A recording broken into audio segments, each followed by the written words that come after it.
వైఎఫ్ఐ తెలంగాణ రాష్ట్ర కార్యదర్శి. ఈరోజు ఉస్మానియా యూనివర్సిటీలో తెలంగాణ రాష్ట్ర ప్రభుత్వం రాబోయే బడ్జెట్ సమావేశాల సందర్భంగా నిరుద్యోగ అంశం, యువజన రంగం పైన చర్చించాలని చెప్పేసి, అదేవిధంగా యువతకు ఉద్యోగ ఉపాధి అవకాశాల కల్పనకై నోటిఫికేషన్లు వేయాలని, జాబ్ క్యాలెండర్ అమలు చేయాలని చెప్పేసి సదస్సు నిర్వహించడం జరుగుతోంది. ఈ సదస్సులో నిరుద్యోగ జేఏసీ, డివైఎఫ్ఐ, పరిశోధక విద్యార్థులందరూ కూడా పాల్గొనడం జరిగింది.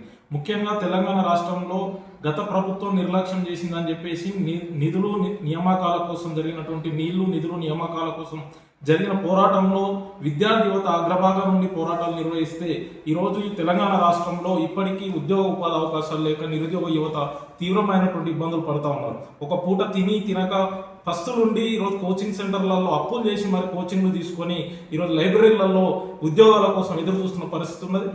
తెలంగాణ రాష్ట్ర ప్రభుత్వం మొదటి ఏడాదిలోనే 2 లక్షల ఉద్యోగాలు వేస్తా అని చెప్పింది. కానీ ఇప్పటి వరకు 55,000 ఉద్యోగాలు వేసింది తప్ప ఎక్కడ కూడా 2 లక్షల ఉద్యోగాల భర్తీ కోసం చర్యలు తీసుకోవట్లేదు.